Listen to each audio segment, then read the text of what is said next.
Hello friends, welcome to SSC coaching centre. दोस्तों, आज मैंने आपका एक नया चैप्टर ओपन किया है जिसको बोलते हैं बोट एंड स्ट्रीम, नाव और नदी। ठीक है, तो चलिए आज आपका ये पहला पार्ट रहेगा जिसमें थोड़े बेसिक क्वेश्चन है। पार्ट आपका 1 रहेगा ये। ठीक है, गणित के सभी वीडियो में पार्ट वाइज लेकर के आ रहा हूं, तो आज आपका नाव और नदी का मतलब बोट एंड स्ट्रीम का पार्ट 1 लेके आया हूं। बेसिक क्वेश्चन है, जो बिल्कुल नहीं जानते हैं नाव और नदी के बारे में, बोट स्ट्रीम के बारे में बिल्कुल भी नहीं जानते हैं, तो बेसिक से ही पढ़ें। बेसिक से पढ़ेंगे तो ज्यादा अच्छा रहेगा। तो आज की वीडियो में जो प्रश्न लिया हूं वो लिया हूं धारा के साथ में जो चलते हैं। ठीक है, धारा के साथ में कहने का मतलब यह है, जब प्रवाह के अनुकूल चाल पर आधारित प्रश्न। क्या जल प्रवाह के अनुकूल धारा पर, जल प्रवाह का अनुकूल का मतलब है कि ये आपकी धारा बह रही है, ये धारा बह रही है इस तरफ आपकी धारा बह रही है ये। ठीक है, कोई नदी है, ये पानी है, वो इस तरफ बह रहा है और नाव भी इसी तरफ चल रही है। ठीक है, नाव भी इसी तरफ चल रही है और कोई व्यक्ति भी इसी तरफ जा रहा है प्रवाह के साथ। इसे कहते हैं धारा के अनुकूल। ठीक है, अनुकूल का मतलब होता है जिस तरफ आपकी नदी बह रही है उसी तरफ आपकी नाव बह रही है। ठीक है, वो होता है अनुकूल। अगर मान लीजिए धारा इस तरफ है और ठीक है नदी इस तरफ बह रही है और आपकी नाव इस तरफ चले तो उसे कहते हैं प्रतिकूल। ठीक है, धारा इस तरफ है, नाव भी इस तरफ चल रही है या फिर व्यक्ति भी इसी तरफ चल रहा है, तो इसे कहते हैं हम अनुकूल। अनुकूल मतलब धारा के साथ। अगर धारा आपकी इस तरफ बह रही है, इस तरफ ऐसा करके धारा आपकी इस तरफ बह रही है इस तरफ, और नाव चले इस तरफ, तो इसे कहते हैं हम क्या, प्रतिकूल। ठीक है, प्रतिकूल।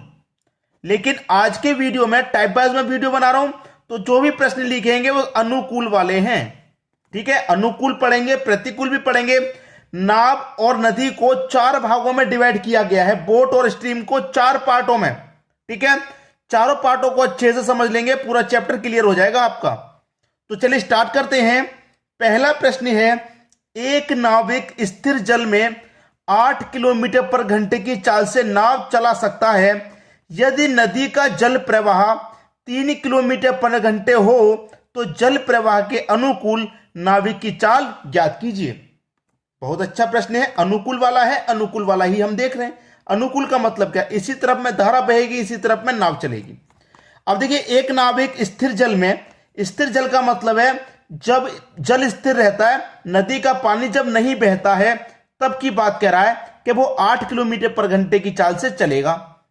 ठीक है, लेकिन अगर जल का प्रवाह है, नदी भी बह रही है 3 किलोमीटर पर घंटे की रफ्तार से, अगर वो स्थिर जल में चलाएगा तो 8 की रफ्तार से, अगर नदी भी बह रही है 3 की रफ्तार से, तब इसकी रफ्तार कितनी हो जाएगी वो पूछ रहा है। देखिए, जल के अनुकूल में यहां पर लिख देता हूं, जल के अनुकूल चाल, जल के अनुकूल चाल बराबर क्या होगा भाई, व्यक्ति की चाल कितनी है, व्यक्ति की चाल है 8, इस तरफ व्यक्ति बह रहा है, नाविक इस तरफ 8, और फिर क्या होता है कि नदी की चाल भी है, जल की चाल भी होगी कितनी, 3 किलोमीटर घंटे की। तो 8 तो नाविक की हो गई, 3 हो गई जल की, दोनों को जोड़ दो, एक ही दिशा में जा रहे हैं ना तो जोड़ेंगे, रफ्तार तेज हो जाएगी भाई। तो कितनी रफ्तार हो जाएगी, 8 नाविक की, 3 नदी की, दोनों मिला के 11 किलोमीटर प्रति घंटा हो जाएगी इनकी रफ्तार। ये आपका आंसर हो गया 11। आसानी से समझ में आ गया, क्लियर सभी को। अब देखेंगे अगला प्रश्न। अगला प्रश्न है आपका, एक नदी का जल 2 किलोमीटर पर घंटे की रफ्तार से प्रवाहित हो रहा है। कोई नदी है भाई, 2 किलोमीटर प्रति घंटे की रफ्तार से बह रही है, तथा एक नाविक शांत जल में 4 किलोमीटर पर घंटे की चाल से नाव ले जा सकता है। शांत जल में, रफ्तार वाले जल में नहीं, शांत जल में कह रहा है। ठीक है, शांत जल में 4 की रफ्तार से वो जा सकता है। ठीक है, तो जल प्रवाह के साथ नाव ले जाने में वह 12 किलोमीटर की दूरी कितने समय में तय करेगा। ठीक है, देखिए, अनुकूल, अनुकूल चाल। ठीक है, अनुकूल चाल बराबर क्या, अनुकूल का मतलब क्या, जिस तरफ नदी बह रही है उसी तरफ नाव। ठीक है, अब देखिए अनुकूल चाल, नदी की चाल कितनी है दोस्तों, नदी का जल प्रवाह है आपका 2 किलोमीटर पर घंटे का, कितने का, 2 का, और फिर उसी दिशा में क्या कह रहा है, उसी दिशा में हमारा नदी में नाविक चल रहा है, कितने की रफ्तार से, 4 की रफ्तार से। दोनों को जोड़ देंगे, 6 किलोमीटर प्रति घंटे की रफ्तार हो जाएगी। ठीक है, लेकिन उसने ये कहा है कि 12 किलोमीटर की दूरी तय करने में उसे कितना समय लगेगा। एक फॉर्मूला होता है समय बराबर दूरी बट्टे चाल। ठीक है, तो दूरी कितनी है भाई 12 किलोमीटर पर घंटे की, और चाल कितने की है 6 किलोमीटर पर घंटे की। 6 से कटा दूंगा 12 को, कितनी बार में जाएगा 2 बार में, तो इसका मतलब कितना समय लगेगा 2 घंटे का समय लगेगा। 2 घंटा आपका प्रश्न का सही जवाब। वैसे भी यहां पर भी कर सकते हैं कि 1 घंटे में 6, तो 12 की पूछ रहा है तो 12 कितने में चलेगी 2 घंटे में। लेकिन हम आपको पूरा तरीका बताएंगे, फॉर्मूला जो लगता है जहां पर वो लगाकर बताएंगे, ताकि आगे के लिए आपको प्रॉब्लम ना आए। अब देखेंगे अगला प्रश्न।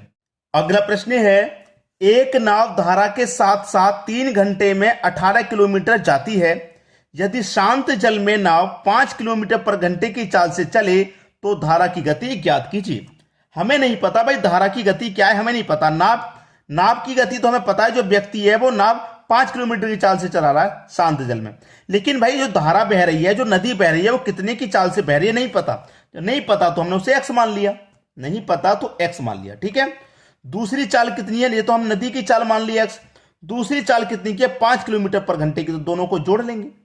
ठीक है, ये किसकी चाल है धारा की, और ये नाव की चाल है, दोनों को हमने जोड़ दिया तो x प्लस 5 किलोमीटर पर घंटा हो गई दोनों को जोड़ के। क्लियर है। हमसे क्या पूछ रहा है, गति ज्ञात कीजिए, गति ज्ञात कीजिए। अब यहां पर एक चीज को समझ लो, आपके पास समय भी दिया गया है, दूरी भी दी गई है। क्या चाल आपको दी गई है, समय भी दिया गया है, दूरी भी दी गई है, क्या चाल आपको दी गई है, नहीं दी गई भाई। फॉर्मूला लगा दो, दूरी बराबर क्या होता है चाल गुने समय, ये फॉर्मूला होता है। जबकि दूरी आपके पास कितनी है 18 किलोमीटर की है, बराबर चाल कितनी है नहीं पता। पता क्यों नहीं है भाई, ये चाल है नहीं हमारे पास x प्लस 5 किलोमीटर की, तो इसी को लिखेंगे x प्लस 5 किलोमीटर की चाल है। ठीक है, इनटू समय कितना है 3 घंटे का समय, तो 3 ले लो भैया। 3 से कटेगा 18, 6 12 में बराबर x प्लस 5। अब ये प्लस का x इधर आएगा तो माइनस का, तो 6 में से 5 कटेगा तो 1, इधर क्या बचा x, तो x का मान कितना आया 1। आपसे पूछ क्या रहा था कि धारा की गति ज्ञात कीजिए। धारा की गति कितनी है, धारा की गति है 1 किलोमीटर प्रति घंटा। यही आपके प्रश्न का बिल्कुल सही जवाब हो जाएगा। बात क्लियर सभी को। एक एक स्टेप अच्छे से बताऊंगा, क्योंकि मुझे खुद पता है कि ये चैप्टर कितना इंपॉर्टेंट है। उलझाने वाला काम नहीं करूंगा मैं कि आपको जल्दी जल्दी बता दिया, स्टेप बाय स्टेप नहीं बताया, पूरा एक एक क्लियर करके बताना है, ताकि दोबारा से पढ़ने की जरूरत ना पड़े आपको, एक बार में ही क्लियर। अब देखेंगे अगला प्रश्न। अगला प्रश्न है, हवा 25 किलोमीटर पर घंटे तेज चल रही है। भाई 25 किलोमीटर पर घंटे की रफ्तार से चल रही है हवा।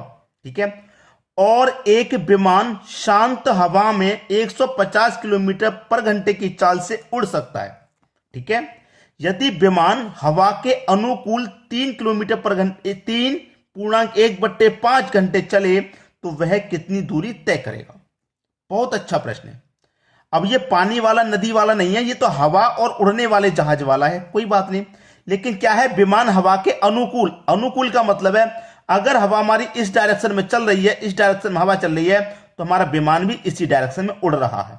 ठीक है, अनुकूल का मतलब ये है।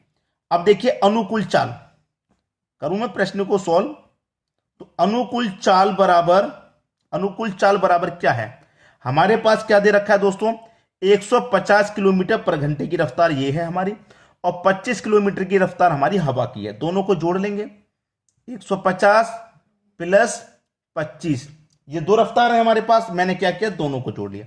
जोड़ूंगा दोनों को तो ये हो जाएगा भाई 175 किलोमीटर प्रति घंटा।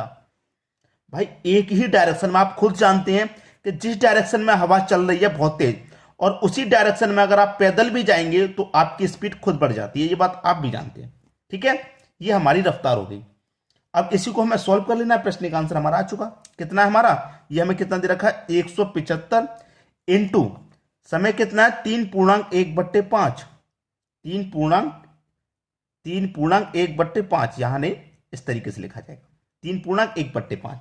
अब इसको मैं सॉल्व करूंगा तो क्या आएगा भाई, 5 त्रिका 15, 15 में एक जोड़ूंगा 16/5, तो 175 गुने 16/5।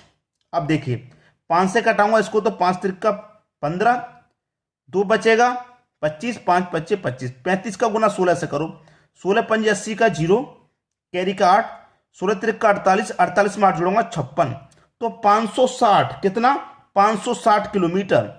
तो वह कितनी दूरी तय करेगा, 560 किलोमीटर की दूरी तय करेगा। यह आपके प्रश्न का बिल्कुल सही जवाब है। बात क्लियर सभी को। देखिए ये हमारा प्रति घंटे का मतलब क्या है कि 1 घंटे में 175 किलोमीटर की दूरी वो तय कर रहा है। ठीक है, 1 घंटे में 175, उसकी चाल हमें निकल के आ गई। अब ये 1 घंटे का है भाई, 1 घंटे का है ये, हमें चाहिए कितने का, इतने घंटे का, तो इतने से हम गुना कर दे रहे हैं, बात खत्म हो गई। अब देखेंगे अगला प्रश्न। अगला प्रश्न है, एक नाविक अपनी नाव से धारा के अनुकूल 2.5 घंटे में 25 किलोमीटर चला जाता है। यदि धारा की गति 3 किलोमीटर पर घंटा हो तो नाविक की सामान्य चाल ज्ञात कीजिए। देखिए सबसे पहली बात, एक नाविक अपनी नाव से धारा के अनुकूल 2.5 घंटे में 25 किलोमीटर जाता है। 2.5 घंटे में 25 किलोमीटर मतलब समय भी दे रखा है, दूरी भी दे रखी है, लेकिन चाल नहीं दे रखी है। तो सबसे पहले आप यहां चाल निकाल सकते हैं। सबसे पहले क्या निकाल सकते हैं आप, चाल। चाल क्या है दोस्तों, आपकी चाल बराबर क्या होता है, दूरी बट्टे समय होता है। ठीक है, दूरी बट्टे समय।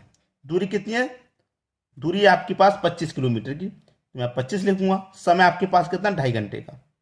दशमलव हटाऊंगा एक संख्या तो एक जीरो ऊपर, 25 हो गया, 25 से 250 10 बार में कटेगा, तो 10 किलोमीटर प्रति घंटा की आपकी चाल आगे निकल के। इतना क्लियर हो गया, कोई दिक्कत नहीं किसी को। अब एक चीज और इसमें कर सकते हैं आप, ये तो हम डायरेक्ट बता ही रहे हैं, एक चीज उसमें और आप क्या कर सकते हैं मैं आपको बताता हूं। इसमें कह रहा है यदि धारा की गति 3 किलोमीटर पर घंटा हो तो नाविक की सामान्य चाल बताइए क्या है। नाविक की सामान्य चाल आपको दे रखी है क्या, चाल आपको दे ही नहीं रखी। चाल क्या आपको दे रखी है, आपको चाल नहीं दे रखी। जब कोई चाल आपको नहीं दे रखी तो आप उसे एक्स मान सकते हैं। आपने क्या किया, जब आपको चाल नहीं दे रखी है तो आपने क्या काम किया कि उस चाल को एक्स मान लिया। ठीक है, उस चाल को आपने एक्स मान लिया। ठीक है, धारा की चाल दे रखी है आपको 3 की, तो नाव की चाल, ठीक है, और धारा की चाल दोनों को जोड़ लेंगे। 3 की चाल है, मैंने क्या किया, दोनों को जोड़ लिया। ये मेरे पास क्या आ गई, चाल निकल के आ गई। ठीक है, ये मेरे पास चाल है, मैंने चाल यहां पर सॉल्व कर ली है, और ये भी मेरे पास चाल है। अब देखिए प्रश्न क्या कह रहा है, चाल बराबर क्या होता है, दूरी बट्टे समय। एक एक पॉइंट अच्छे समझेंगे, चाल बराबर दूरी बट्टे समय। चाल मेरे पास कितनी है, x + 3, x + 3 बराबर दूरी मेरे पास कितनी है भाई, दूरी मेरे पास है 25 की, समय है मेरे पास 2.5 का, ये दे रखा है 2.5। अब यहां से दशमलव हटाऊंगा एक जीरो, दशमलव हटाऊंगा एक संख्या है, यहां पर जीरो नहीं ऊपर जीरो आएगा, तो 25 से मैं कटाऊंगा 250 को, तो वही 10 बार में कट जाएगा 10 बार में।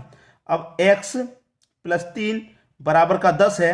अब x बराबर 10, ये प्लस का 3 इधर आ गया, माइनस का 3, अब 10 में से 3 जाएगा 7, तो x का मान कितना आ गया, 7 आ गया। x का मान कितना आ गया, 7 आ गया। तो सामान्य चाल ज्ञात करनी है नाविक की, कितनी हो जाएगी, 7 किलोमीटर पर घंटा। यही आपके प्रश्न का बिल्कुल सही जवाब है। बात क्लियर है सभी को, किसी को भी यहां प्रश्न में कोई समस्या नहीं होनी चाहिए, अच्छे से प्रश्न समझ में आ गया होगा। अब ये प्रश्न इतना बड़ा बताने की क्या जरूरत है, जबकि मैंने यहीं पर चाल निकाल ली थी, 10 की निकाल ली थी कि नहीं, और यहां पर जो 3 की चाल थी इसको मैं माइनस कर देता, 7 तब भी निकल के आ जाता। इतना फॉर्मूला मैंने क्यों बताया, मैंने इतना फॉर्मूला इसलिए बताया कि ये जो तरीका है इसी प्रश्न में तो लग जाता, आगे के सभी प्रश्नों में जरूरी थोड़ी ना लग जाए। तो जो स्टेप बाय स्टेप जो नियम है उसी के आधार पर ही तो आप सॉल्व करेंगे, इसीलिए मैंने आपको ये पूरा बता दिया। क्लियर दोस्तों, वीडियो देखने के लिए आपका बहुत बहुत धन्यवाद।